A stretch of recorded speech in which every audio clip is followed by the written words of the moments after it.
We're going to build the wall. We have no choice. Há ainda um momento em que Mário Soares, em campanha, terá beijado um anão pensando tratar-se de uma criança. Lógico que é filho meu, pretendo beneficiar o filho meu, sim, pretendo. Para um país mais justo, para um país mais pobre. E estamos a assistir ao triunfo dos idiotas.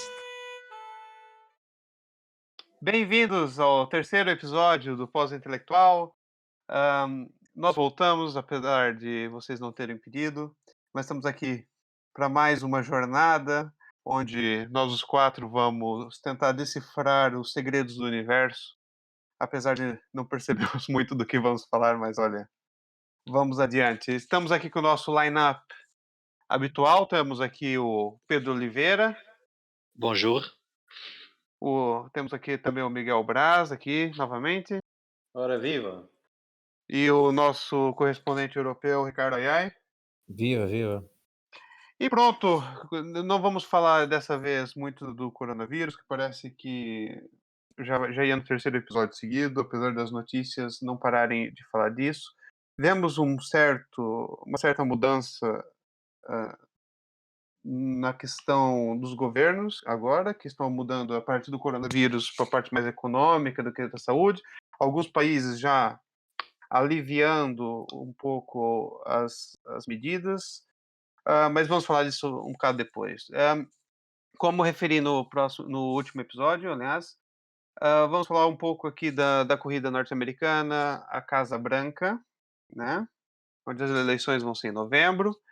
E o Joe Biden agora é o único democrata na corrida para a Casa Branca, depois que Bernie Sanders suspendeu a sua campanha nas primárias do Partido Democrata.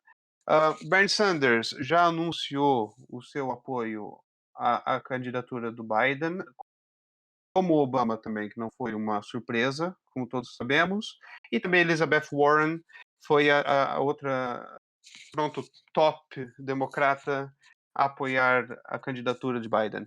Brás, acha que a saída do Bernie Sanders da corrida, pelo menos das primárias do Partido Democrata, já era uma coisa a ser esperada, ou isso veio como uma surpresa, seja tanto para o Partido Democrata como para o eleitorado americano? Penso que já era esperado isso acontecer, especialmente porque o establishment democrata já tinha feito isso há 4 anos atrás. Portanto, acho que é mais do mesmo. Há 4 anos atrás, o apoio à Hillary não era dissimulado, ou seja, o establishment estava à volta dela de uma maneira muito vistosa, toda a gente sabia. Desta vez, por exemplo, o Barack Obama não apoiou ninguém, em específico nas primárias. A gente sabia que ele, obviamente, era favorável, obviamente, ao seu anterior VP, o Joe Biden, mas não, em público não dizia isso. No entanto, houveram reportagens com advisors dele e ex-advisors que disseram que ele, antes da Super Tuesday, ligou para os outros candidatos democratas às primárias, como por exemplo a Amy Klobuchar e o Peter Buttigieg. Ligou para eles nessa noite que eles endossaram o Joe Biden. Portanto, ele apoiou por trás das cortinas o Joe Biden. Portanto, ele já, ao fim e ao cabo, quer dizer, não se pode dizer que era uma surpresa, já sabíamos que isto ia acontecer. A questão que se mete aqui é o que é que isso vai fazer, o que é que isso significa para o eleitorado, para as eleições gerais americanas, porque o Joe Biden não, quer dizer, não está assim a gerar uma onda muito popular à volta dele por parte dos eleitores democratas e especialmente pelos progressistas, que eram aqueles que estavam com o Bernie Sanders. Mas na sua opinião, acha que esse apoio do Bernie Sanders, logo quando ele saiu da corrida, pelo menos do Partido Democrata, para ser o candidato, e o apoio da Elizabeth Warren anterior até, isso vai ser refletido no eleitorado? Acha que Eu acho que não. Bill... Eu acho que isso vai prejudicar muito o Joe Biden, tal como prejudicou a Hillary há 4 anos atrás, porque isto é uma Isto é uma explicação muito simples. As pessoas que são favoráveis ao Bernie Sanders ou que são favoráveis à Elizabeth Warren, ou seja, a sua base, é diferente, por exemplo, das pessoas que votam, por exemplo, no Donald Trump, que são muito fiéis ao indivíduo, ao líder.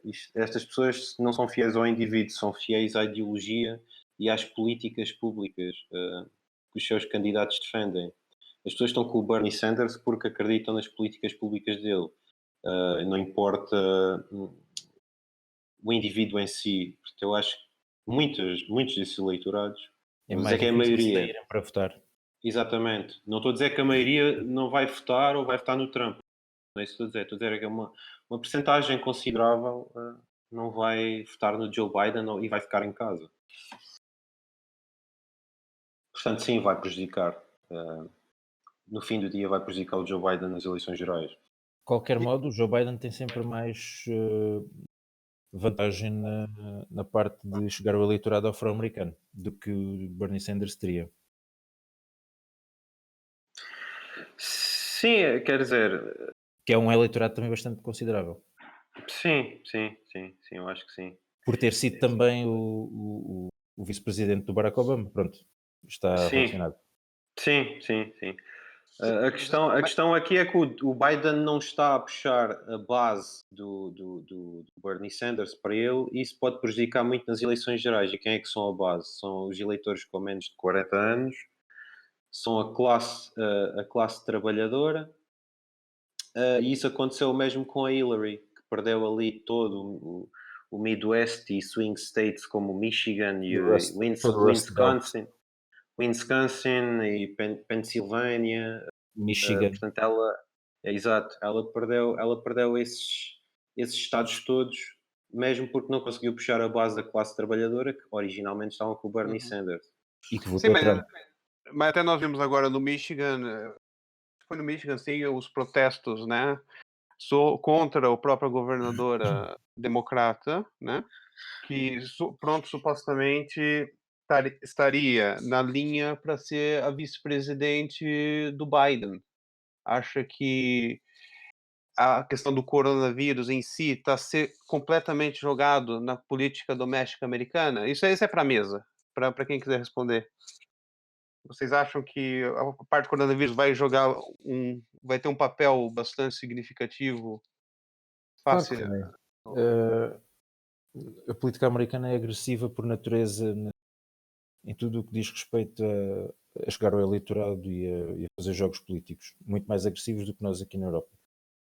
E tal e qual como vejo perfeitamente Trump a pôr a cara dele ou o nome dele nos cheques que vão ser entregues durante a recuperação económica pós-corona, também vejo a máquina do Partido Republicano a trabalhar no sentido de favorecer Donald Trump, nesse sentido de tentar minimizar ao máximo estes putativos vice-presidentes, ou esta putativa vice-presidente, de modo a tentar ali baixar um bocadinho o nível de aprovação para obter depois algum resultado nas eleições. Acho isso perfeitamente normal.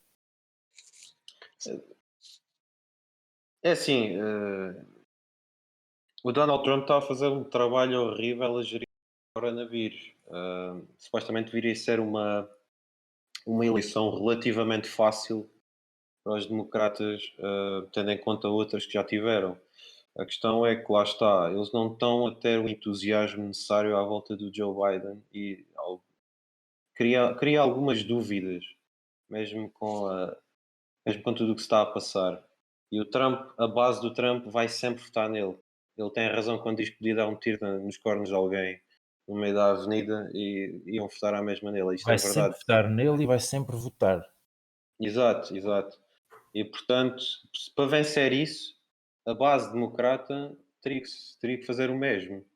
Ou seja, ir votar num democrata que conseguisse, que fosse popular e conseguisse estabelecer esta base. Não estou a ver isso acontecer.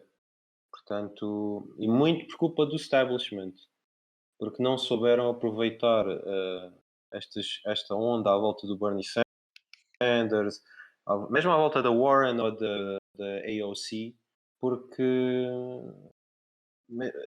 mesmo ideologicamente não aceitam, mas também não aceitam porque têm que prestar contas aos seus donadores corporativistas e, portanto, isso é um problema, mas isso é um problema já de raiz na política americana e é outra conversa. Então, basicamente, só mais ou menos para finalizar a parte da política americana, acham que, no fim, os aliados, vamos supor, do Partido Democrata, digo Sanders, digo Elizabeth Warren, e os outros que já saíram da corrida também, eles estão mais naquela vamos tirar o Trump, mas não ajudar o Biden. Estão a perceber o que eu estou a dizer aqui? E essa foi a receita que fez a Hillary Clinton em grande medida perder. Foi a falta de aprovação que tinha por parte do eleitorado que restava democrata e algumas falhas da campanha da própria Hillary a tentar chegar a esse eleitorado do tal Rust Belt, a zona do Michigan, desses estados do interior. Uhum. Eu tenho aqui uma história interessante sobre isso que estás a dizer, sobre o que o AA está a dizer. Que Sim, é, conta eu aí. vi uma Partilha entrevista, connosco. eu vi uma entrevista por causa de uma das anteriores advisors da campanha do Sanders em 2016 e ela disse que quando o Sanders concedeu à Hillary, pronto, as campanhas depois começaram a trabalhar em conjunto. Mas foi E já tarde. Sim, mas a campanha do Sanders identifica um problema óbvio, que era esta questão que eu estava a falar há bocado de que os estados do Midwest, como o Michigan e a Pensilvânia, um, a Hillary estava com problemas nesses estados porque não conseguia agregar à sua volta a classe trabalhadora. E os gajos não levaram isso em conta. E basicamente houve um shutdown da campanha do Sanders e um gigante fuck you para envolver mais a campanha do Sanders dentro da Hillary. E portanto eu acho que vai acontecer o mesmo outra vez, porque o Bernie Sanders, ao sair mesmo definitivamente da campanha primária, perdeu o leverage todo. E portanto eu acho que é um erro. Ele poderia conceder ao Biden a receber delegados. Ele podia fazer esta porcaria. Mas decidiu perder o leverage todo. E, portanto, agora, neste momento, Biden pode lhe dar uma task force qualquer, mas isso não significa nada. Ele já não tem nada para negociar e, portanto, eu acho que vai ser um repeat do que aconteceu em 2016 e o Biden até pode ganhar. Só estou a dizer que dentro do Partido Democrata vai ser um repeat de 2016. Então, pronto, basicamente temos agora quase 6 meses e meio, pronto, até as eleições. Pronto, o Biden agora vai ter que se ajustar ao jogo, seja do Sanders, principalmente do eleitorado do Sanders, como já disse, que vai ser chave se ele quiser ser eleito na Casa Branca. Só que, pronto, temos ainda os 6 meses para ver mais ou menos as nossas projeções. Vamos lá ver no que isso vai dar. Aqui na Península Ibérica, digo aí, na Península Ibérica, eu não sei qual seria o certo eu dizer, mas pronto. Portugal e Espanha são dois exemplos bastante interessantes na questão do potencial da recuperação econômica depois do coronavírus. Falamos todos agora nos episódios anteriores na questão da saúde, questão de número de casos, medidas de mitigação, mas o importante também agora é o potencial declínio econômico da Europa de modo geral. Só que vamos focar agora principalmente em Portugal e Espanha e as projeções, mais ou menos, do Fundo Monetário Internacional, o que pode ser dito sobre isso. Todos sabemos que Portugal aposta bastante no turismo, é um dos principais fontes do PIB. Diz, segundo o FMI, uma queda do PIB de 8% depois dessa crise toda, o que é um pouco acima das projeções do próprio Banco de Portugal. Você acha que o turismo vai ser realmente, de facto, a parte mais afetada em si? Há outros setores também que há de ter uma certa preocupação? O setor da restauração devem ser provavelmente os dois que são mais afetados com esta com este com este com o fecho da economia quase total. Também outros setores como talvez ginásios também possam vir a sofrer um bocadinho mais, tendo de estar obrigados a estar fechados, como é óbvio. Sim, sim. Aquilo que o FMI alertou foi para pronto, Portugal e Espanha têm uma dependência demasiado elevada do turismo e do setor terciário. E depois ainda adicionaram que as PMEs de Portugal e Espanha têm muito baixas poupanças. E aquilo que uma pessoa pensa é no shit, Sherlock. Dois países que acabaram de recuperar, ou que estavam em recuperação de uma crise de quase 8 anos, onde as empresas, aquelas que conseguiram sobreviver, estavam a tentar ganhar algum fôlego nestes últimos 2, 3 anos. Como é que era possível uma PME ter poupanças altíssimas ou poupanças confortáveis numa altura destas? Não faço a mínima ideia. E depois realçam também a dependência dos serviços. Digamos que isto não é um problema de agora, desde que as políticas as políticas europeias comunitárias começaram a ser implementadas. Aquilo que era agricultura e indústria, a agricultura quase que desapareceu, a indústria reduziu-se quase um terço. É claro que a dependência está nos serviços e isso se coloca sempre, é colocar os ovos todos no mesmo cesto, ou quase todos no mesmo cesto. É claro que é perigoso e são projeções que o FMI já fazia antes na última crise onde fomos intervencionados por eles. Portanto, destas observações não há grande coisa de novo. Sim, de facto, eu acho que essas projeções são bastante preocupantes. Acho que também há certas regiões em Portugal que talvez tenham um pouco mais de resiliência do que outras, em questão de recuperação, etc. Talvez o Pedro possa me responder isso, a questão, talvez o impacto talvez o impacto econômico não assim direto, mas de uma maneira assim um pouco mais abstrata do coronavírus na região do Alentejo. Se pudesse me dizer alguma coisa sobre isso. Acha que a questão do Alentejo, apesar de, eu acho que foi o Ayai que me disse que ainda não há nenhum caso, nenhuma morte confirmada do coronavírus no Alentejo e até que não está sendo uma das maiores epicentros de Portugal. Na sua opinião, acha que o fator econômico no Alentejo vai ser bastante significativo? Sim, em termos de turismo vai, vai ter um impacto forte. Quem conhece a cidade de há uns anos para cá e a tem conhecido nos últimos anos, nota-se que o turismo tem sido o motor da cidade em vários aspectos. Tem havido investimentos seja em turismo cultural, etc. Nota-se que a cidade também tem vivido muito mais e tem lojas dentro das. No, falta a palavra, no centro da Centro cidade. histórico. Centro histórico, Histórico. exatamente. Estava complicado. No centro histórico tem estado muito virado para aí. Portanto, nesses aspectos acredito que sim. Acredito que a cidade perca muito da vida que tem tido nos últimos tempos devido a esse problema. E acredito. Fosse no estado mais na cidade, que vive muito à custa do turismo. No entanto, no resto do Alentejo o turismo não tem grande expressão. Existe turismo rural, mas mesmo esse não tem grande expressão naquilo que são números. No resto, talvez Na agricultura, não? a agricultura eu iria mais para a pecuária e para os negócios das lenhas e das cortiças e dos derivados de cada uma e da madeira também. Esse tipo de negócio vai sofrer quase certeza uma quebra, mas não creio que seja uma quebra demasiado Muito uma acentuada. grande talhada por causa de serem considerados quase bens de setor primário, bens essenciais, que entram no, no domínio de bens essenciais.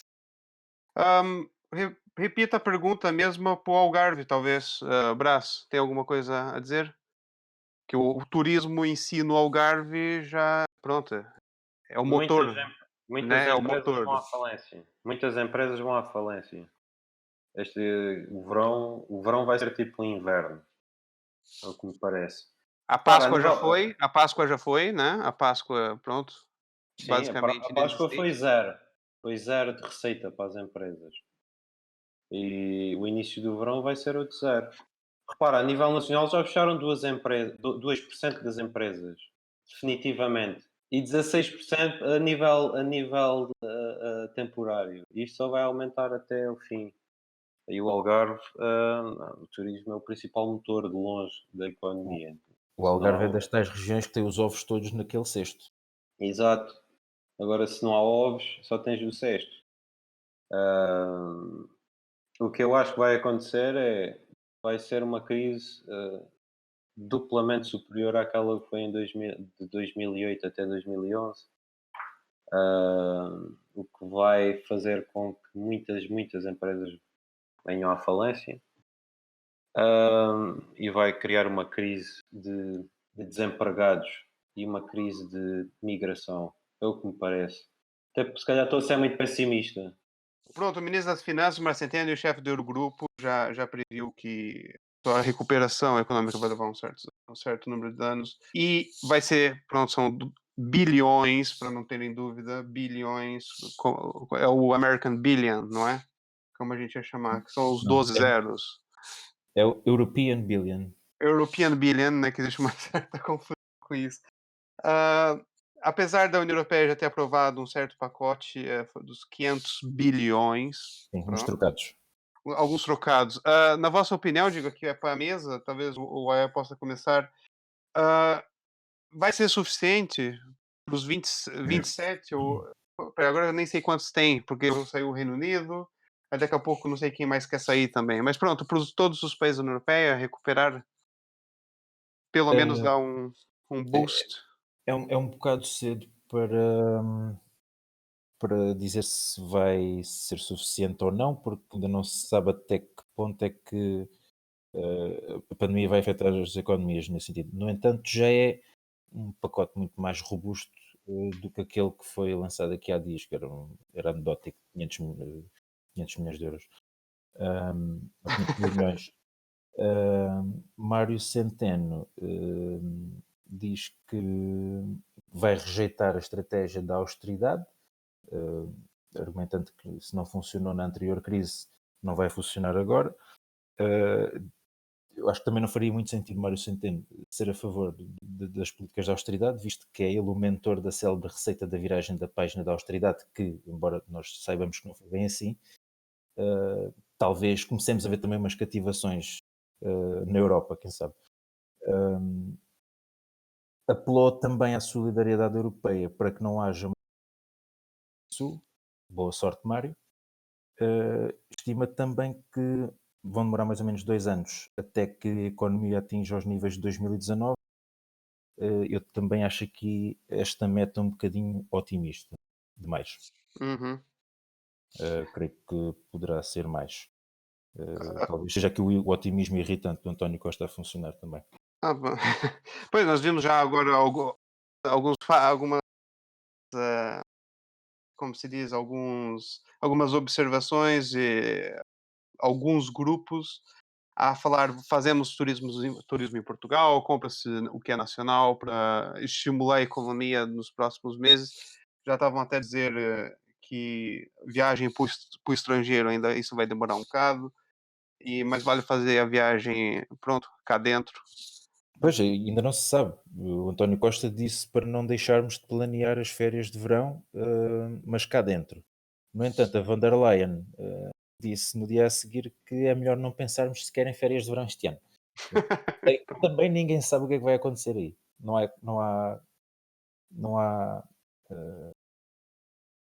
Não existe concordância aqui.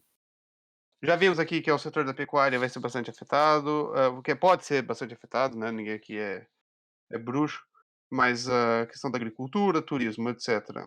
E também outros setores, como a educação, que ainda não referimos, e a questão da cultura.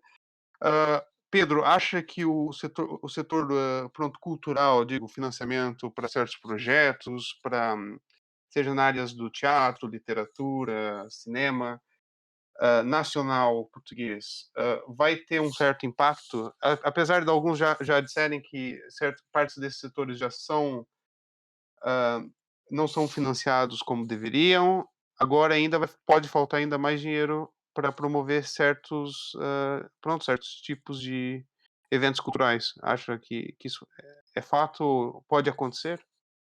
Já se viu que o Ministério da Cultura já deu aí um tiro num pé e numa coisa, e num pseudo-projeto que ia acontecer, que acho que afinal que acabou por não ir para a frente devido aos moldes que iam ser aplicados. Mas sim, isso é uma constante, cada vez que se faz o orçamento do Estado é sempre uma coisa que é contestada e que é dito que tem sempre pouco orçamento. Neste momento, parece-me difícil que a coisa melhor seja em que a atividade for. Eh, Temos que adicionar que os portugueses não são grandes consumidores de cultura também. Pois exatamente, portanto, seja na parte dos livros, apesar de ver que tem havido um esforço O teatro, também, mas teatro, tudo o que seja artes de espetáculo presencial. neste momento todo esse tipo de coisas estão vedadas. A única assim, que estaria mais consumível seria através de view on demand ou seria um livro. Parece-me que há um esforço da parte das editoras e das livrarias para tentarem pelo menos salvar a situação. Já vi que muitas editoras andavam a fazer ofertas, mas não se adivinham bons tempos nesse setor. Não?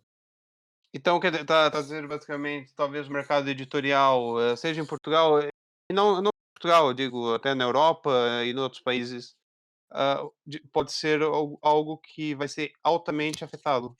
Sim, altamente. Isso não há razão para dúvidas. Eu vi números no Brasil, uma comparação do ano passado com o deste ano na Amazon, e era uma diferença brutal. Passaram de vendas de 8 mil e tal exemplares cada 800. E o Brasil tem, independentemente de ser um país em que os índices de leitura possam não ser os melhores, tem um nível de mercado extremamente superior ao nosso. Óbvio. Portanto, Milhões de pessoas. aqui presumo que vai acontecer mais ou menos o mesmo, independentemente do esforço que as editoras vão fazer ou não.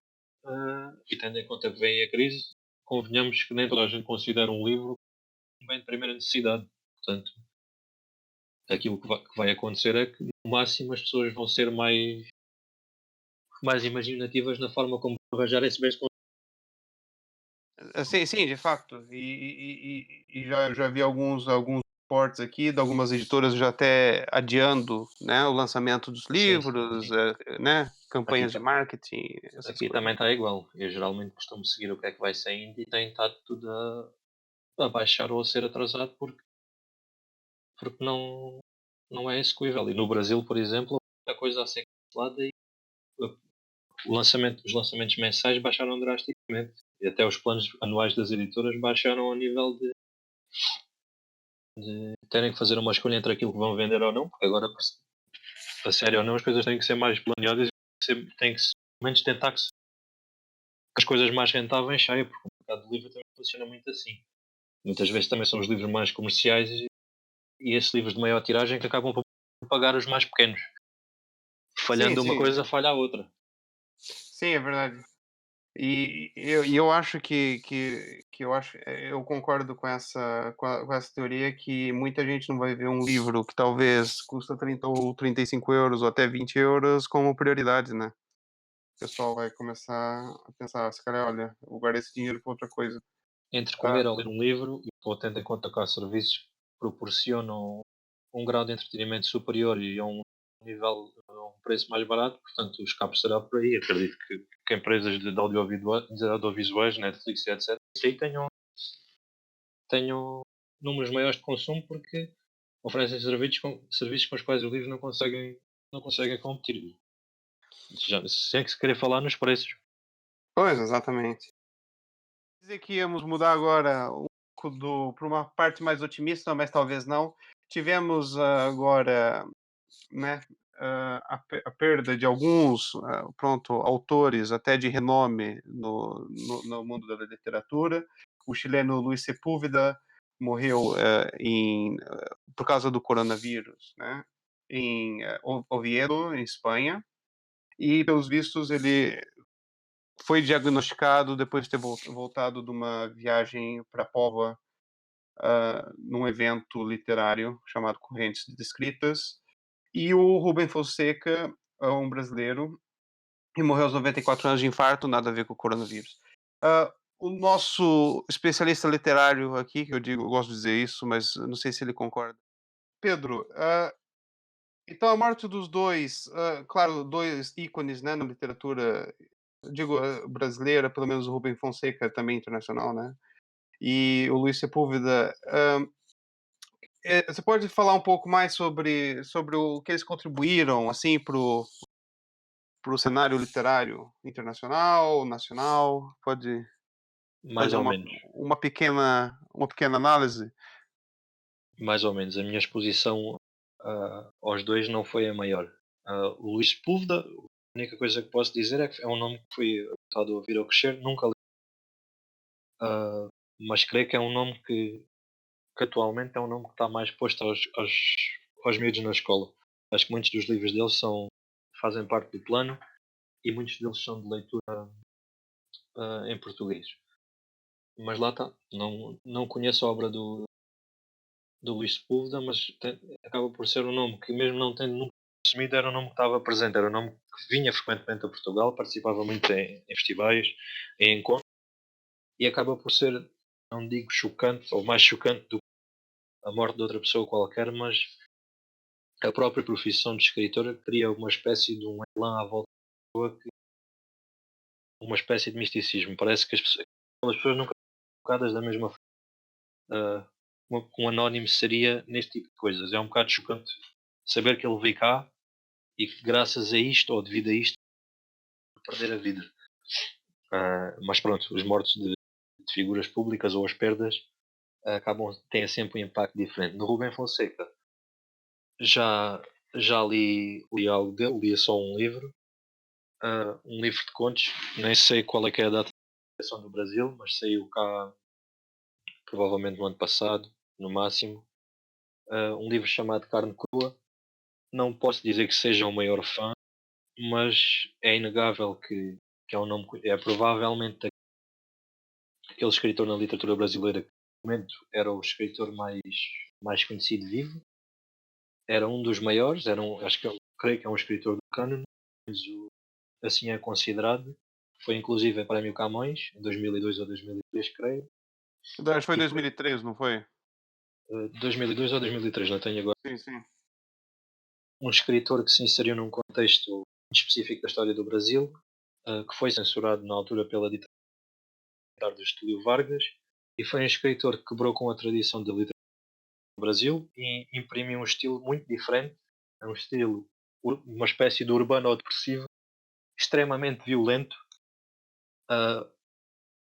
em que o instinto reinava. Era uma literatura também que também possuía alguma da questão da luta de classes. Notava-se muito que havia a coisa era muito manicaísta, e isso acabou por alterar completamente esse tipo de tradição. Houve uma corrente de escritores que vieram a seguir, que mudaram a forma de escrever, e pronto, é um autor que não morreu devido ao Covid, mas era uma pessoa que também já tinha 93 anos. Não deixa de ser triste a perda de um escritor tão importante nas letras brasileiras, mas acaba por ser expectável, até porque, segundo sei, ele já há bastantes anos que estava rodado da exposição pública, e tendo em conta 93 anos, acaba por ser uma perda de uma pessoa que teve uma vida cheia, com sucesso. Neste momento acho que é o mais importante, são as obras dele, e pronto, é isso. Sim, é sempre... Gostei da citação a Miguel Sousa Tavares, do Recife. Era só Por acaso não foi intenso. Ainda bem mais ou menos, não era bem o tipo de pessoa que eu gostaria de citar, mas pronto, é isso. Mas pronto, olha, já que estamos nessa deixa, vamos para o nosso último quadro aqui, que é nossas recomendações, né? Eu não sei se vocês seguem as nossas recomendações, se vocês seguem, olha, Não sei quem comentem. Deviam bastante, porque nós gostamos e eu acho que a gente tem até um bom gosto até Isto sem em ser certas arrogante. coisas. Sem ser Sem arrogante. ser arrogante. Deviam Sim. mesmo. Pedro, eu posso começar contigo? Recomendas Pode alguma sim. coisa? Pode sim, senhor. Eu vou ter uma postura diferente. Hoje não vou recomendar, não vou recomendar nada. Vou fazer uma recomendação geral para uma editora. Sim, sim. Tendo em conta o contexto que se está a viver, vou fazer a recomendação provavelmente para aquela que é a minha editora. Se eu escrevesse um livro ou se tivesse um empresa numa dissessem que só podia ter acesso ao catálogo daquela editora, seria a Relógio d'Água. A Relógio d'Água é uma editora independente, é uma editora que tem um catálogo de extrema qualidade. Portuguesa? Sim, exatamente. É aquela editora que eu era capaz de agarrar num livro às cegas e independente do gosto ou de ver uma coisa que tenha mais apelo. Eles têm uma curadoria excelente, portanto é certo que ali se vai encontrar alguma coisa em termos de qualidade. Então temos aqui E um super fã. E estou a fazer a recomendação porque eles no site deles, devido ao Covid, estão a fazer uma promoção em que só vendem os livros através do site, garantem a entrega em cerca de 2 dias e oferecem um catálogo de 30% em todos os livros do catálogo. Portanto, eles têm muitos livros bons, livros com de qualidade, livros muito caros e livros baratos. Têm uma coleção de literatura para todos os leitores, que são livros cujo preço é 10 euros, tendo em conta que agora tem 30%, estão bastante baratos. E essa coleção é bastante. Tem Proust, Machado de Assis, Dickens, Dostoiévski, etc. Portanto, tendo em conta que é uma editora independente que está arredada dos grandes grupos editoriais, é uma editora que se calhar precisa de mais apoio para sobreviver e merece também pela qualidade que apresenta, seja na escolha, seja nas ilustrações, nas traduções, etc. É uma editora. E é isso. Ouve lá, quanto é que eles te pagaram? Exatamente. Eu ia dizer, Eu só vou e não é patrocinado. Eu vou deixar uma coisa bem clara, que ainda não somos famosos ao ponto de fazer parcerias com ninguém. Especialmente com a editora. Ainda mais com editoras. Eu quero os meus 25%, meu. Portanto, hashtag not sponsored. Mas se quiserem. Exatamente. Mas eu vou deixar bem claro que pronto, ninguém recebeu nada. Se vocês quiserem, já somos 2 a querer. Exatamente. Mas pronto, é muito boa recomendação e boa iniciativa, Pedro. Brás, recomendas aí alguma série, livro? Eu vi um filme este fim de semana muito engraçado com o Adam Driver, The Report, sobre o escândalo de tortura da CIA, do ano passado o filme. E de livro, eu já li este livro há algum tempo, mas recomendo o Homo Deus, do Harari. É uma boa cena. Good shit. Tremendous. Pronto, já vamos no Fire and Fury. Não. Já li. Yeah. Se quiserem ler essa merda, também pode ser. Também que gostaríamos de salientar que não achamos que nenhum livro é merda. Espera aí, mais ou menos. Não, achei o livro merda. Depende do livro. Exatamente. Que recomendas aí uma leitura boa para o pessoal, ou algum livro? Algum livro não, é uma série. Leitura não. Há de chegar o dia em que eu recomendo um livro. Ia recomendar aqui uma série do YouTube que é a Mindfield, chamada Mindfield, que é de um canal chamado Vsauce, tudo pegado.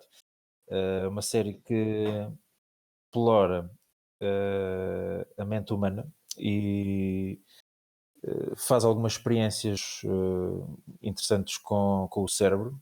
São episódios de 20 minutos, aquilo vê-se em pouco tempo. O primeiro episódio eu comecei a vê-lo por causa do contexto em que vivemos agora, que é o de isolamento, em que eles exploram ali um bocadinho os efeitos do isolamento no cérebro humano, é claro que de uma maneira muito mais extrema. Explora também as fragilidades do pensamento livre, chamado mind hacking, que é utilizado pelo marketing. Pronto, é uma série muito interessante de ver. Só vi a primeira temporada, aquilo tem para aí umas 3. E tu, Mateus, o que é que recomendas? O que eu Olha, boa.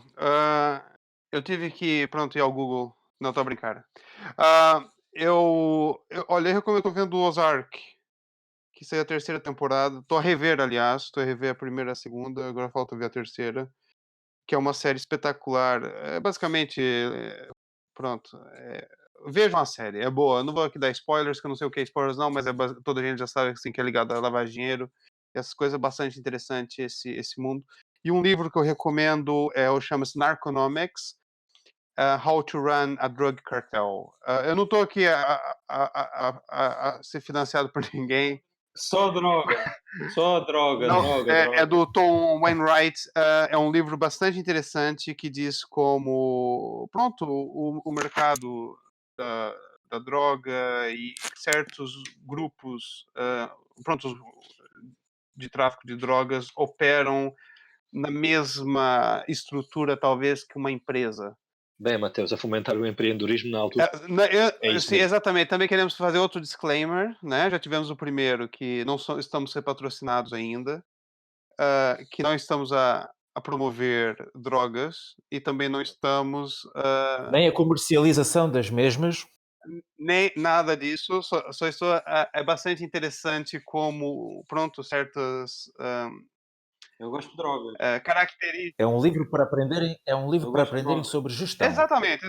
São certas características do submundo, pronto, refletem, né? São bastante parecidas com o do mundo real. Então é isso que eu recomendo. Pronto, estamos a ficar sem tempo já. Queria agradecer a presença dos nossos habituais, o Pedro, o Miguel e o Ricardo. Foi um prazer vir aqui ao estúdio. Passem bem. Passem bem e até o próximo episódio. E olha, a verdade, o Pedro mandou uma mensagem Não no se esqueças, WhatsApp. exatamente. Mandou-me agora no WhatsApp. Comentem, partilhem, metam like, subscrevam. E qual é o outro? Cliquem no sininho. E cliquem no sininho, exatamente. Isso é bastante E importante. sigam-nos no TikTok. Ainda... Partilha com os vossos pais, avós, etc. Isto não é desespero, não? Não é desespero, não. É um serviço público. É um serviço Pronto. público. É isso mesmo. Então, adeus a todos. Para nós, entre os criminosos e as vítimas, não temos dúvidas. Nós estamos do lado dos criminosos. Deixe lá os espíritos que se automasturbam. Há aqui uns bastardos na comunicação social do continente. Eu digo bastardos para não ter que lhes chamar filhos de... Isto é uma paródia de república.